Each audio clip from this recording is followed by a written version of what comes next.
Hey everyone, welcome back to Contractor Revolution, the podcast by Breakthrough Academy. There is no question that AI is changing the way that people ask questions online. So how do you make sure that you actually show up as the answer?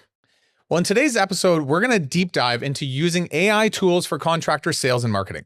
We're revealing the secrets to using ChatGPT and other large language models to promote your business to potential customers in every related search.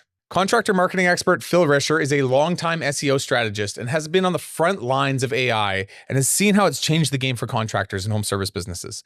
So in this conversation, we're going to cover the difference between SEO, GEO, and AEO. For those of you who don't know what that means, you will in a second, and where to invest your efforts right now. How large language models actually decide what information to serve and which brands to properly recommend. And 4 personalized videos that you can make in the next 10 minutes that are going to increase your conversion rates by over 20% as people continue to crave more real human connection. In my mind, this is a mandatory episode to listen to for all contractors in every industry, even if you're a little bit tech phobic. If this sounds like the kind of insights that you need for your contracting business, make sure you subscribe and follow on whatever platform you're on right now. We'll drop content like this every single week. Now, let's get started with Phil Risher. You're watching Contractor Revolution, the podcast by Breakthrough Academy, where we systemize contracting businesses for growth. Keep watching to learn how the world's top contractors scale their companies, build killer teams, and make more while working less. Mr. Phil, welcome to the show, my friend. Thanks for coming on today. Yeah, for sure. Thanks for having me. I'm excited about this conversation. This is going to be an interesting one. There is a lot happening in the world of AI. There's a lot changing in the world of marketing, and AI is just, I would say, a disruptor of it. And you have your hand on the pulse of this. So today, let's get into all things AI, how this is affecting contractor marketing, and what we can do about it. Sound good? Yeah, sounds great. All right, man. So let's just start with you, because I don't think you started doing marketing using artificial intelligence or any of these types of tools that have come out in the last year or 2 years. How'd you get started in this space, specifically contractor marketing? Yeah, for sure. I'm an old school blogger. So about 2014, I created a blog about personal finance and I built a WordPress website. I was writing 3 blog posts per week by hand. No ChatGPT back then. Learning email marketing, social media content. And I ended up getting my blog to about 40,000 readers a month. And I learned about how to get featured in other places to build authority. So I got featured in Forbes and CNBC, Yahoo Finance, all this kind of cool stuff. And I learned the world of SEO, like Neil Patel and keyword tracking and backlinks and all these fluff words that you hear. At the same time, I actually was working at Enterprise Rent-A-Car selling fleet management services to home service companies. So I would be going in, I would call the CEOs of 10, 20, $100 million businesses, sit down with them to talk about their fleet services. And naturally, marketing would come up because it was something I was passionate about and doing. I actually quit that job and I traveled around the country in a school bus and I made content. So like videos, blog content, news interviews, and I was just traveling, making content, doing this whole thing. And when I got back from that trip in 2018, one of my clients was a $3 million home service business and he was looking for a director of business development to help him grow. So I went to work there, and in the first month, my worlds collided. My experience working at Enterprise, running a local service business, and doing digital marketing, all was like, oh my gosh, they need this.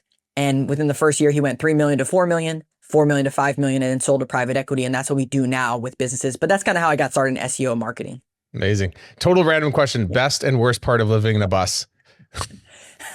Well, mine was completely off grid. So I had no running water or electricity. So it was like very rough in it. I would say the worst part was you would go a week without a shower, probably, if you didn't, stop and get showers. Best part would be that you're completely off grid. So it's just like you just pull up somewhere, Walmart or random places, and you just camp out and hang out. So you ultimate like nomad lifestyle kind of thing. Amazing. I know a lot of people have done this, and I always hear like the first month or two is amazing, and then they're slowly like, I still need to live in a home. I still need to go back to society. So that's what happened to me. I was traveling like about 3 or 4 months. And then I was like, okay, like this is fun, but I need to get back into a normal routine of life. And it's just like the places just kind of, they all blur together, Hey guys, quick question before we continue the episode. If you could get a custom roadmap for growing your business in 5 minutes, would it be worth your time? After tracking the growth of over 1,600 contracting businesses since 2015, we've put together a 5-minute quiz you can go take right now that draws on a massive pool of data. You'll get instant access to a personalized report that's going to tell you which one of the 4 phases of contractor growth you're actually in right now, how your company stacks up in the 6 core areas of business compared with industry benchmarks, and what to go do next, including customized resources, tools, and templates you'll have access to right away. No waiting around for an email or filling out a million separate forms. The link is in the description, so go check it out. Now, back to the episode. So let's talk about the opposite of being off grid. Let's talk about the most advanced piece of technology on the planet right now. Let's talk about AI. Yeah. How is this changing customer search right now? Just broad strokes for now, and we'll get into the details, but what's going on? Yeah, so about 3-4 years ago, 90% of searches were right on Google. Everyone's going to Google saying HVAC repair near me or whatever the keyword is, and then whatever Google search engine results page tells it, that's what they're going with. Obviously, this is changing. It was at like 87, 90%. Now it's down to about 80% of searches are happening on Google. The rest are happening, Neil Patel calls it search everywhere optimization, but it's happening on ChatGPT, Perplexity, Google AI mode, whatever it is. And the unique position to this is that before SEO, search engine optimization, on Google search engine results page, you can kind of like do the old school white hat, black hat, hold dance, song and dance. Now it's large language models that are recommending businesses, and it's a whole different shift of what you have to do to be seen over there. And it's going to continue in the next 2 to 3 years. Less people are going to use Google search. They're going to start using these other platforms, which is why it's so important that companies, there's a land grab going on over there that they can take advantage of. Yeah. Do you know numbers on this? Like how much percent wise are people searching through ChatGPT or LLMs, large language models, versus the Google search? How much traffic is it taking as of now? Yeah, there's a good study out on this. The problem is, our customers ask this all the time. The problem is that with home service in particular, the searches are so direct in what they're looking for that it's not like you use ChatGPT and ask it questions, or me. Like, search is so broad that there's not specific home service data for the trade, the Fair. trades to say without a shadow of a doubt it's this. Overall, broad brush, Google search is diminishing. Bright Local, they're one of the SEO tools that's out there. They said that 64% of searches now are happening on Google. So it's dropped tremendously. Before their reports was around 87%. So it's shifting. And they also did a report that the age demographics are changing, obviously, the types of searches people are doing. Old people still use Google. Newer, younger people are using actually social media. And then our age, probably, millennial-ish, Gen X, they're in the AI realm of search. And it's kind of shifting, which is why the future is with content in social, in my opinion, and it's going to help you in the AI. I want to get into content a bit. Before we do, let's just make sure everyone knows what we're talking about. So like when I even did this prep call with you, I had to take some time to really make sure I got this, but let's define, SEO, I think we know what that is. Search engine optimization. That's what we've been doing for many years. Can you define what GEO is, or generative search? And can you define what AEO is, or answer engine? What are these two things? Because we want to get into these. Yeah, generative engine optimization is, it used to be called SGE, Search Generative Experience. When you go to Google and you search something, over the last 2 years, you've seen their search engine results page change a lot. There's some AI overviews over here. There's some links that they cite in their AI overviews, and they're pulling in AI. So generative search optimization, or generative experience optimization, however you want to call it, is that whole change of you go somewhere, you search something, and now it's actually generating results and telling you the answers. And then the other thing, AEO, which is answer engine optimization, this is where old school blogging is. You're creating content that people are searching for and then providing them answers. Now, when someone goes to ChatGPT and asks it questions, you want to be the cited source as the answer inside of that search. Cool. So let's narrow in on these two. So for AEO, like the answer engine that's on top of Google, that's kind of giving you that summary ahead of time. How are these overviews changing, like the way we would get recommended as contractors? Yep. So when you think about creating content, the They Ask You Answer framework for Marcus Sheridan, he talks about creating content based off of the questions that your clients are asking. Before, home service businesses like mine that I used to work at, we would have a frequently asked questions page where you list your frequently asked questions, you have your answers on there. Cool. Hopefully the Google scrapes that and finds my answer and puts it there. If I'm really high tech, I might create a blog post about that frequently asked question and put it there.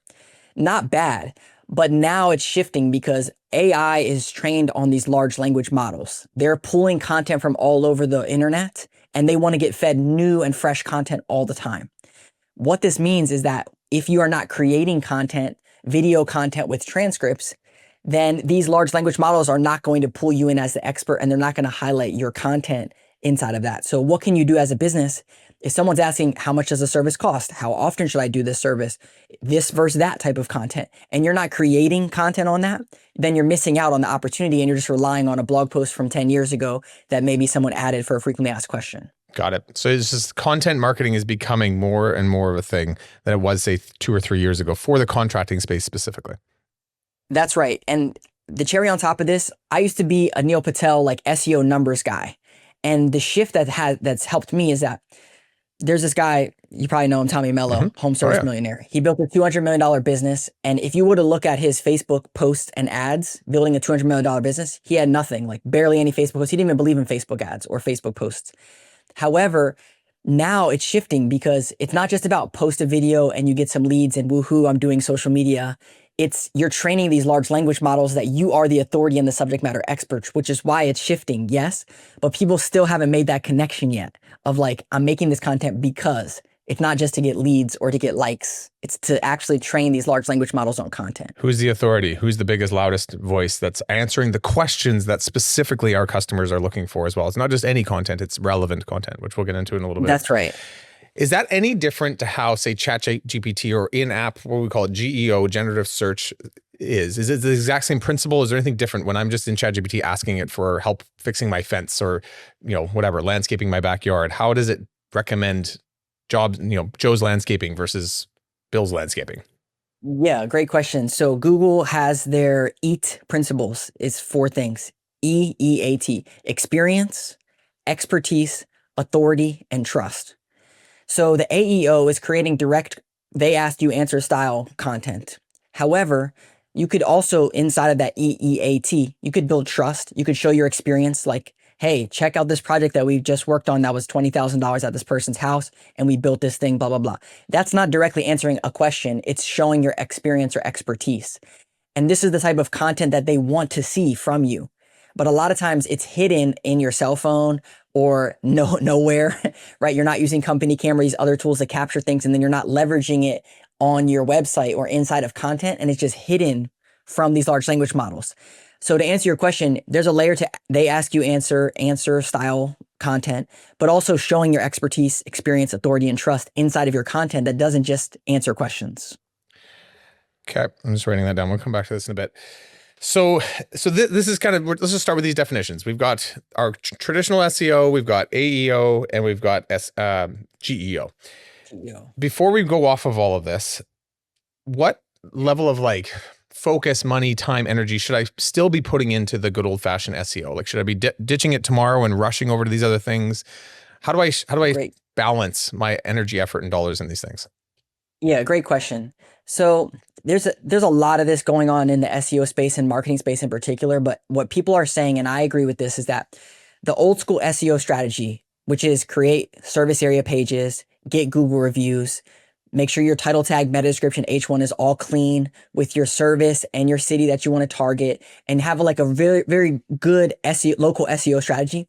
All of those things still go into the results on Perplexity, ChatGPT, Google AI mode, because it's basically what I tell people to do is go on Perplexity, ChatGPT, whatever, and type in HVAC repair near me or whatever it looks like for your service, HVAC repair in Dallas, Texas. It's going to give you results. Ask it, how did you come up with these results? What was the criteria you used to find these results? It's going to tell you what it used. Then you can say, well, why did you not pick me? What am I missing? What do I need to focus on? It's going to tell you the stuff that you need to do.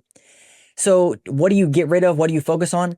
In my opinion, it's the old school SEO stuff that you were doing is going to then transition to the new school stuff. It's more about adding the content piece on top of it, which has shifted the game of content just for likes and shares and maybe some leads to actually bolstering the old school SEO stuff when it comes to the AI platform. Does that make It sense? does. And you know what I think about with this, because I see this in our own marketing team, is like in a world of AI where it's like, it's going to replace everyone's jobs. I'm like, I think it's actually creating more work right now. I think it's actually giving us more things to do. So interesting. Yeah. So don't ditch, the SEO stuff. Still have a local SEO strategy for search engine results page. Still 80% of searches are happening there. It's going to continue to shift. But the beauty is that the old school stuff that you were doing is going to help you in the new phase of search. I'll say one thing about this. The old crusty companies that have 6,000 reviews, that have their head in the sand because they have $100,000 ad budgets, they dominate Google search, they've been doing SEO for 15 years. Those are the companies that there's a land grab on the other side of things, because they're going to get beat by people that create content to compete over there as the authority, because these large language models are getting trained on the content that's being created. So for smaller guys that are trying to compete with these behemoths that have been around for 50 years, there's a huge opportunity over on the other side. So don't just, this is exciting times, because before people would ask me, I'd be like, you can't compete with them. It's like we can still do this stuff, but it's going to be hard. There's a land grab happening on the other side. Is a new gold rush coming, and not all the claims are staked yet. People you can get in there early, and I see this too. Like, with marketing, even on our end, we have our way of doing things, and the change management required is arguably going to be harder than somebody who has never done any of this and just starting from scratch, because they can build with the end in mind with this new model coming up and online. Exactly. Okay. So let's talk about becoming a content authority, because this is kind of the theme that you're bringing up here, which is we need to shift to more content marketing. Like, how much of this should we be focused on at this point? Like, should I go and spend 10 hours a week filming myself and putting out our job sites? No. What do I need to be doing right now to start this content authority process? All right, I'll give you two things. First, you should have some type of a company cam tool at your disposal, or even a Google Drive where you put pictures in. Your techs or your salespeople, they have stuff on their phones. You need to pull that information out, because that's going to be real content that you can post online. And it's not just, generic pictures, that kind of stuff. You need real pictures. So that's the first thing, is try to pull out your pictures from your team, your techs' cell phones. The second thing is this. I'm going to give you the framework. You can get your content loop down to about 1 or 2 hours per month. This is what we do as a company to help home service businesses, but this is what I do too personally as a business owner. What we do is we take the real content. So think about your calls that you have transcripts for those calls, or think about your sales calls. You get frequently asked questions that come through, and once per month, you have a theme. So January, February, March, April, May, we have a content calendar where you have a theme for every month. Let's say it's spring, you're doing spring tune-ups for HVAC. You know the common questions you're going to get. You know how many times you should do your spring tune-up, why you shouldn't do your spring tune-up. So you come up with hooks. Just ask ChatGPT, plug a transcript into ChatGPT, come up with your hooks. And let's say you get like 10 to 20 hooks. And a hook is, most people overlook a spring tune-up until they have no AC for 7 days in the summer. Here's what you should do. That's like a hook. Then you want to solve the problem. Don't sell. You want to solve. Here's why most people miss out on the spring tune-up and they have no AC in the summer, and it's because blah, blah, blah, blah, blah. Solve the problem for them. Then you want to agitate a little bit. Don't get stuck with no AC in the summer. And then a quick call to action. Shoot us a message. We have technicians standing by. We can come out to your house tomorrow and do a spring tune-up. That framework right there could take about an hour or two. Then you plug it into a tool like Opus, which is a opus.ai. It's like a clips company that will take your videos and then put the captions on it for you. And now you have content going out. The most important thing to this whole equation is that you have transcripts on these platforms that's being read by these large language models. So to answer your question, I'm not saying go out and hire a videographer and, become some influencer or something like that. All I'm saying is take the first step to answer your customers' questions via video and try to get some nice captions on there as best as possible. Worst case, open up Instagram, open up TikTok, start a video. They already have captions that will be added to it, and just answer some questions every day, once a week, whatever, and start getting the familiarity with these platforms to be able to create content and comfortability. Can we go deeper into this? Because what you just said is awesome. I just want to make sure everyone knows how to do this, like some of the details. So you said the most important thing is getting transcripts. And I remember in our prep call, you had spoken to this. I don't believe that everybody listening even knows how to get a transcript from their live sales meeting when they're going and doing estimating, maybe from their like call recordings, but even how do we get transcripts from all of the conversations we're having out in the field and in the office every single day? Yeah, okay. If you use a tool like Service Titan or CallRail or any type of call tracking phone numbers for ads or something else, all of those platforms would have the transcript available to those phone numbers. If you go into CallRail, you can click on transcripts and you can see the transcripts. What we do is we take the transcripts and we look at ones that are longer than 3 or 5 minutes, because usually in there they have some real customer questions and feedback. You have your subject matter experts, your CSRs, in tandem with your customer questions. So if you take that transcript, plug it into ChatGPT and say, based off this conversation, write a blog post. Based off this conversation, write a social media post. Based off this conversation, give me 5 hooks that would help educate this customer ahead of time. Now you have this content loop of real questions from your customers. And it's not just asking ChatGPT for fluff stuff that has no idea about your business. The second thing, oh, Phil, I don't use call tracking numbers. My guys are out in the field, whatever. Have them use voice memos on their phone. So they open up voice memos, click record. That voice memo has a transcript attached to it. You can do the exact same thing. Plug it into ChatGPT. It's a 30-minute sales conversation. What are the questions that came up that I can educate my customer beforehand so that way I go into this conversation knowing what they want? There's this flywheel of content that most businesses miss out on because they just rely on ChatGPT for fluff stuff and they're not using the real content that's in their business because they don't know how to connect the dots. And that is a very simple way to connect the dots. Is there any, I've seen them online. I actually don't know the name. Do you know any specific, there's a clip on that actually will take all your day's recordings and actually start to summarize them. There's a new company coming out doing this. Do you happen to know the name? I can't remember myself. No, I don't know the name. There's a tool called Rilla, which Sebastian Jimenez, he created this tool, which will record your sales calls for you out in the field. And then it will actually educate you and your team based off of your actual data, which is a really cool tool. But maybe less sophisticated is probably this clip-on tool, which I'm not familiar with that tool, no. I know that ChatGPT is like coming out with something with Apple and they're doing that. Yeah. I'm pretty sure that's what it's going to be. That's what everyone thinks it is anyways. That'd be pretty sick. But it came from another company that did a TED Talk a year prior and there's a big legal battle going on and I can't remember the name of the company. Oh, wow. Yeah. Like it was their idea and then they took it. Yeah. I think it's great because imagine that process. You just have it and then it can funnel in and coach you, and I think it's great. Cool.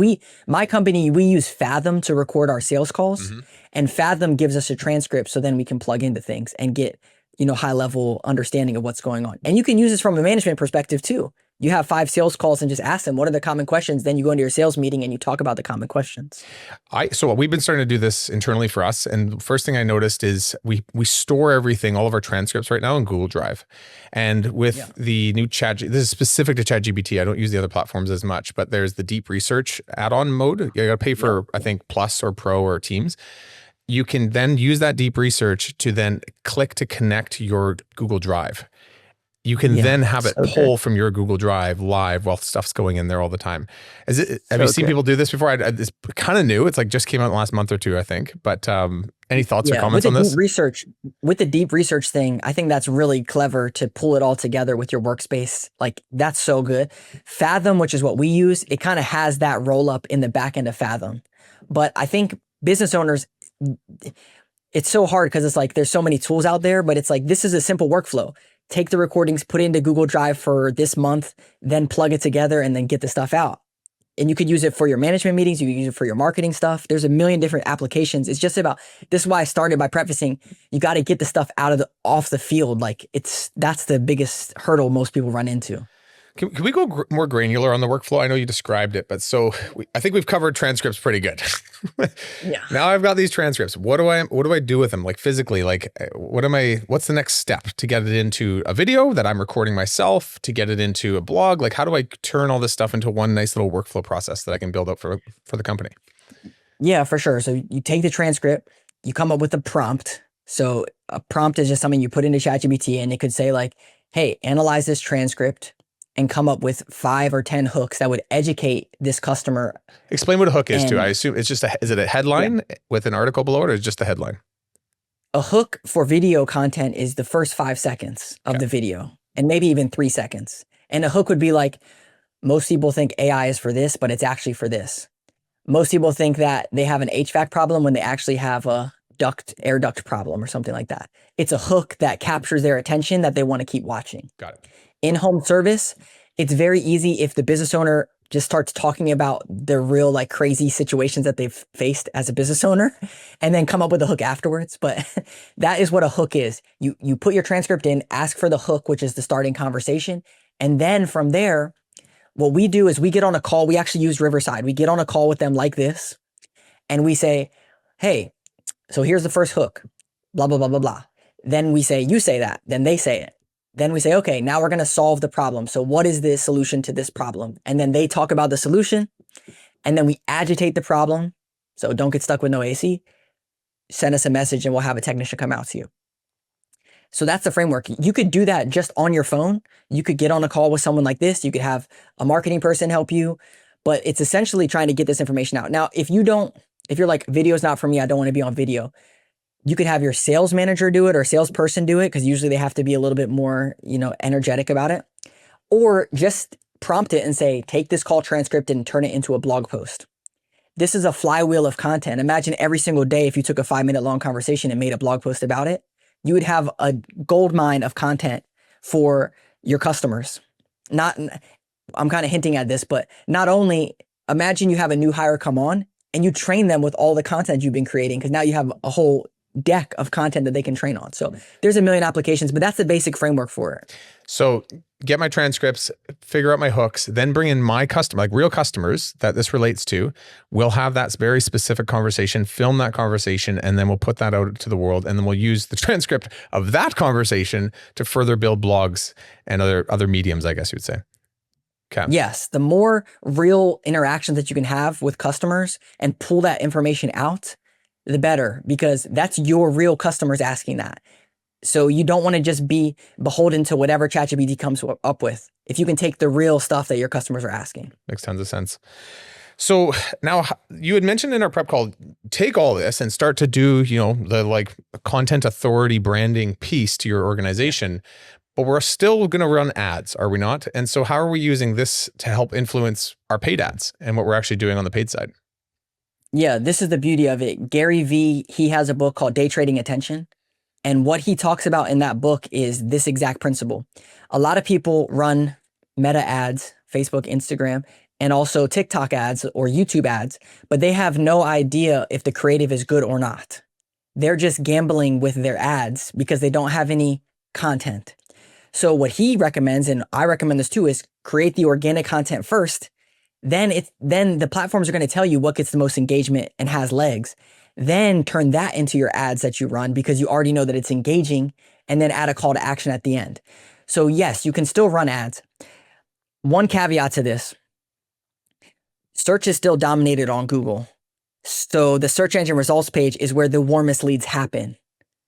So I wouldn't go out and tell people, take all your Google ads and run Facebook ads on them, right? I don't know any 7-figure home service businesses that have been built on Facebook ads.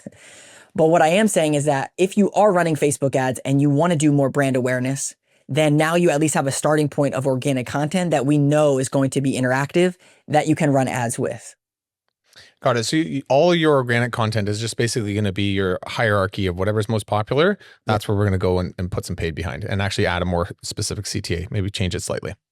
Exactly. When you say that, doesn't it sound like, oh, well, of course that makes sense. The problem is that a lot of people just run paid ads and they just trust their agency to do whatever. And it's like, how do we know that this is actually going to work? Which is why when someone asks us, we say, let's start with content. Then we get that dialed in. Then we roll out with these Facebook and Meta ads. That's one thing you're talking about. And it's like, I've seen this with agencies too. Like if it's too hands off, they're like, it's all packaged. It's all good. Like we'll take it and see you later. And then we'll come back with some leads for you. It doesn't really work, does it? Like you have to be in lockstep with what you're describing is like a weekly back and forth to get this like workflow to actually happen if you're working with an agency. Yeah. This is the exact issue that I had. So I was director of business development trying to grow a home service business, and I'm working with the agencies that are just cookie cutter. It's a random person that just graduated college who doesn't know anything about home service businesses or something. And that's why I call my company a consulting company, because we have consultants on our team that have built 7-figure local service businesses, and they're working directly with these companies. And it's like the back and forth flow. And so, yes, there's a consultative approach to what needs to happen, whether that's, working with a company like ours or someone else. You have to have someone who's kind of guiding you and working directly with you, not just cookie cutter fluff. Makes sense, man. While we were doing this prep, I remember I was thinking about one question. It almost seems obvious at this point, but I am curious to get your opinion. Company brand versus human face. Is it important? Is one more important than the other? Can you mix them? There are owners out there that are like, I don't want to put my face out there. And I feel like you're saying is we kind of have to, but like, can you justify that? Can you tell us? Yeah, we've had both sides of this equation. I would say if the brand and the human touch of it, some owners are very, like that's their unique identifier, especially with PE coming in and all these, outside funds. They're like, no, this is me. This is my company. My kids went to this high school and this is my light. Like, this is what I do. I'm this community person. Those people all day, you should be on video because you can speak the language and talk the talk of your local community. Other companies are like, no, I'm kind of building this more faceless and I don't want to be the focal person because maybe I want to exit or something like that. That's totally fine. Have your CSR record some of the videos, have your office manager, have your sales team. Sales team's usually the best one because they're more comfortable talking live with people. But use your team to make the content and have them in branded stuff. And a really cool thing that you can do with this is literally just go to the job site with your techs right in their truck and just, have the truck pull up the video, go to your tech and start asking them questions and kind of coach them through it. It's just way more natural and organic than something that's scripted or seems like that. So I don't think that it has to be the owner. I think it just depends on the brand that you're building and also the extent that you want to be involved in the actual marketing of the company. Cool. So yeah, so it doesn't have to be, the head cheese, but it does have to be people, it sounds like. The people forward approach versus like just the brand itself and a little less emotion, right? So you want to have the emotion. Yeah. Part of it. I had Neil Patel on my show and I asked him specifically and Marcus Sheridan too. I asked them both about AI avatars and creating content because like I have an AI avatar that's been trained on all my content and I could make a video AI Phil. The problem is that right now you can tell it's AI and it's kind of cheesy. Yeah, it's not good enough. The other thing is that I think there's a level of trust that's built with real people and even like messing up, like saying ums or likes a lot or something. It's just like, you get attached. You feel the transformation of energy. Whereas a video with no face to it, it just feels like, oh, this is just kind of basic stuff. There's no attachment or connection. So I think that having a face in a video with a logo connects a lot more. And try not to be too polished because even too polished seems a little less in touch. We want real. And I think that's a theme that we're all seeing is like, because AI is taking on so much now, real stands out more than it ever has. And the ability to be just you and be real about everything that's going on in your business inside and out, and people can relate because we're just all a bunch of crazy humans. So that's right. Yeah, I have a LinkedIn post and I'm like, AI would never say but I just said here, right? Because there's so much AI content that's out there. They just want real interactions, human interactions. Totally. There will come a day when we won't be able to tell what is real and what is not, but it's not here yet. It's hopefully a couple more years. Yeah. Add a blemish into this photo over here. Make sure that this is misspelled. Oh, it's gonna figure it out. It's just not yet. Now in our prep call, we were talking a bit about personalized video, and that was more during the lead has come in now, and there's a drip sequence being brought forward to this person. Can you walk us through that a little bit? Yeah. So huge opportunity here for businesses, especially if you send out custom estimates to your clients, like you go out there, you send them a custom estimate, opportunity for personalized video.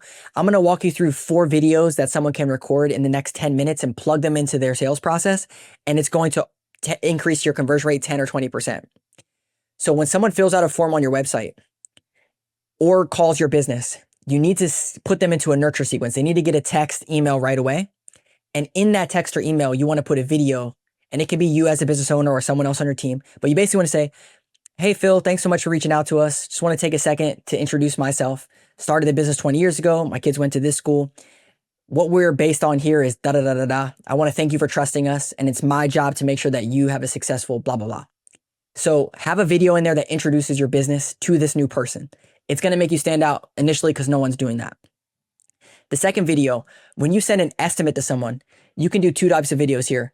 You can record a video that says, hey, here's the top 5 questions that we get on every single estimate. Let me go through them with you right now and just educate them through that process. Or if you send big estimates out, just record a quick Loom video LOOM, and break down the entire estimate and just say like, hey, I picked this because of this, I picked this because of that, and then send it to them with the proposal. Like, you're going to convert 10%, 20% more. The third video, and this is probably the one that most people never think about, but it's a huge opportunity, is when someone approves your quote, any business, my business included, someone approves your quote, they are at the ultimate high of working with you. They are so excited. They just signed their thing. They want to get started right away.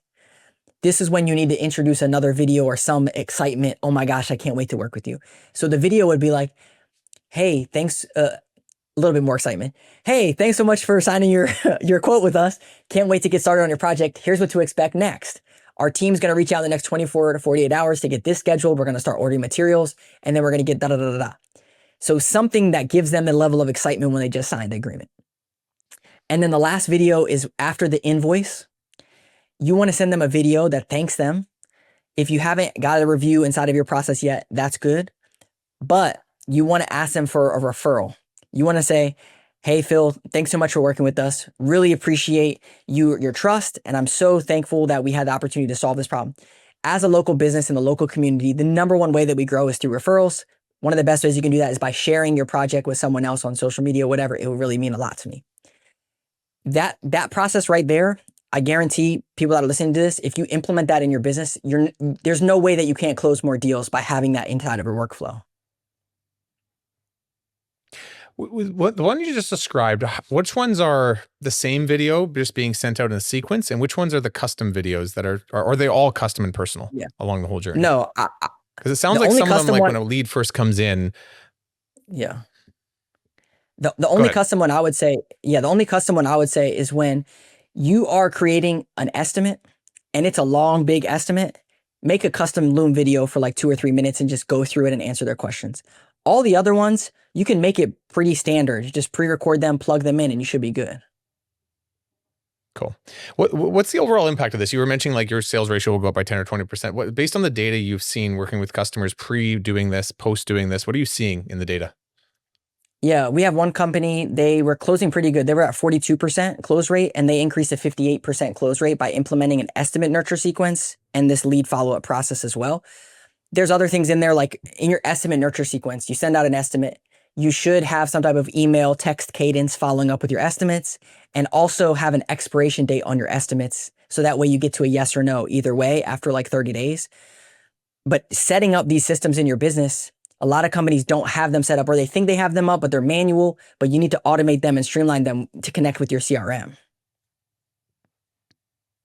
Totally. Yeah. So they're just kind of like, it sounds complicated. Sounds like a good idea. We're not doing it. And then there's this huge manual effort required because you went some 40 to 50, 42 to 58%. You're talking about 1 in 10, basically more people closing with you had you not had this in place versus if you do have this in place. And I always think about that when I think about sales. I'm like, it's not like we're trying to sell every single person you meet with, but I bet you there's 1 in 10 that we're missing. And when you extrapolate that out by how many quotes you do in a year and what your average job size is, that can be hundreds of thousands, if not millions of dollars in lost potential revenue with no extra work because the quotes are still being done, but that one extra person's going forward because they're connecting in a way that maybe you didn't in that one interaction you had during the quote or during the phone call or so on. So that's right. And I'll give you one other cherry on top. So the content, the frequently asked question content stuff that you're creating before, which is, for SEO, large language models. When you do your retargeting, so you send out an email every single month based off the content calendar and themes, all you have to do is just take your best producing blog post, best producing social media post, recent customer testimonial about the topic. So let's say you're selling a ductless systems.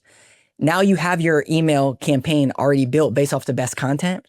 And you're educating that customer to bring them back into the funnel. You're not trying to figure out what am I going to write or whatever. You're just the greatest hits of that month, putting it together and sending it out. So it's going to help you get more leads coming in too, while also optimizing your funnel. So this is why video, I think, is so important to do. It's just one big flywheel. It's one big loop. One's feeding the other continuously, and you're staying relevant through osmosis, basically, through doing what you do every day. Exactly. Amazing, Phil. Exactly. Just a couple other questions on just things I see out there during the sales and marketing process. I want to get your opinion on. So first one was just AI chatbots. So when you put them on your site, is this actually helping? Is this hurting? What are the pros and cons of having like an AI chatbot sitting on your site at this day and age? Yeah, what we found like with AI chatbots, you go to e-commerce website, it's okay. Like as consumers, we'll converse with it and try to solve our problem. Usually with home service businesses, there's a couple questions that they want to know. How much is it going to cost and when can you do it? And okay, it's nice to be able to have a chatbot answer their questions. I prefer to have it as a text chat widget. So basically, they fill out their information and then it texts them and starts a text conversation, and then have some automations or AI on the back end of that to support the conversation, because no one's going to sit on the site and communicate with AI. They're going to get frustrated and leave. I'd rather capture the lead and then automate some type of responses with chat or AI. So that's my 2 cents. There are companies out there that build these AI knowledge bases in chat. I just feel like it's a hindrance on capturing leads, and that's why I don't like to do it. Yeah, they haven't given you their info yet, so you might lose them in that conversation before you even get a chance to get to know who they are. So good to know. This leads into my next question, actually, which is speed to lead. So what AI follow-up stack should we be using for these calls, text, emails, and should we be using them versus just being more organic and human? Yeah, oh yeah, for sure. So what you want to do is when someone fills out a form on your website, you want to have a text and email go out right away, because you have 3 channels: phone call, text, or email. So you might call them at some point, but you want to text and email to open up that conversation. And inside of that conversation, you want to say, hey, Phil, thanks so much for reaching out to us. If you could send over a quick picture so we can get some more information. Also, what address do you have, or something like that? That way they feel like they're moving the ball forward. What homeowners do, all of us, we go on the websites, we look for the companies, we reach out to them, and then we say, okay, I'm done. We'll see when they reach back out to me. When you text or email them, you move the ball even more forward. So you stand out as the team that's moving the ball forward even more, and you're getting the pictures. And that's the usual initial thing. Set up a quick automation to ask for pictures, address to move the ball forward. Then inside of the lead process or estimate nurture sequence, a really good nugget here is a lot of people just reach out and say, hey, Phil, are you still thinking about getting this done? Do you have any questions about this? When you should reframe it and say, hey, Phil, you still having issues with your HVAC unit? Hey, Phil, you still having clogged gutters? Whatever that is, you want to make sure that you're, getting at the problem to say like, hey, you still didn't solve this. You still didn't solve this. Is it still a problem you're having? Yes or no? Instead of just being that nagging salesperson, you want to agitate the problem and position yourself as a solution. Got it. So instead of just like, instead of asking about what you want, which is due to the quote, you're saying, is your issue still there? Let's talk about the issue. Let's poke that. And then you'll come to me and say, I need a quote. Okay. Yep, exactly. Let's talk about self-service now. So like schedulers, configurers, self-pricing estimators, stuff like that. Where do we use them? How do we use them? What's the best way to get results from these things? Yeah, this was one of the things at the home service business that I was working at that we implemented was an estimate calculator. And what we found is that 3 questions is good. So you want to have for their name, email, phone number, and then 3 questions. Usually it could be like residential or commercial, square footage of the home or type of home, and then one other qualifier. And what we found with implementing this was they generate an additional 100 leads from their website. So about 5% of their website traffic into leads by implementing an estimate calculator on their website. So no matter, pretty much any business, you could have an estimate calculator for pretty much anything and give them a ballpark number of it's going to be $200 to $800. And then you start that cycle again. To get you a better quote or a cleaner estimate, can you send over a picture so that way I can look at it? And you start the cycle again. An estimate calculator is great. The other one, if you do really high ticket stuff, is some type of like a quiz or, the PDF guides and stuff. People will download those, but not as much. Usually the quiz, like what's your style quiz or what would look best in your home type of quiz. And then asking for the picture afterwards moves the ball forward and gets them, through your actual attraction offer. So those would be the biggest things. Estimate calculator, chat widget, and then some type of a quiz or something inside of those. So I just want to be clear on this. Did we say get rid of the chat widget or keep it? Because on the website, what I'm picturing what you just said is boot out the auto chat, let that chat be more on text and email once they give you their info, put in place auto estimator so the person can kind of get a bit of a price or get some inquiry. From that, then there's an auto chat that kicks in. That's the text and email. And then away we go from there. Is that accurate? You definitely want to have a chat widget there because people are going to ask questions on your website. They're not going to dig through your website to find things. Yeah. But the automation that runs after, run it through what you're saying. So like chat happens, automation. A form happens, automation. An estimate calculator happens, automation. So now you're moving the ball forward with whatever channel this person picks. You're moving the ball forward for them. When we say speed to lead, what is the expectation these days that a customer is hearing from you? Is it 30 seconds? Is it 3 minutes? Is it 5 hours? Like somewhere, it's pretty tight now, isn't it? What? Yeah, it's like 10 minutes that they say is you got 10 minutes because that person, think about someone wants to get their gutters clean. They are going online and submitting forms to probably 3 different people because they're going to get 3 estimates and then they're going to make a decision from there. They read the reviews already. They went to the website and they're picking these people. Rarely do people get just one estimate. They're going to reach out to a couple different people. So if you can text them and email them right away and ask for a picture and move the ball forward, you're going to initially stand out and close more deals. So yes, speed to lead is everything. The other thing to this is answering the phones. So there's ways to do like missed call text backs or AI answering services, but I always recommend that as a last resort, not a first resort.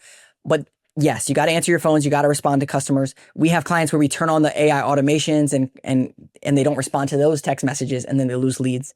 So there needs to be a human element that picks up the ball and gets stuff on the boards. This whole human AI thing too, do we care that it's AI responding in that immediate fashion? Do we hide behind it? Do we not? I imagine just put it out there that if the customer thinks it's AI, it's totally fine. Or should we actually come out and say, hey, this is an AI chatbot here to help you?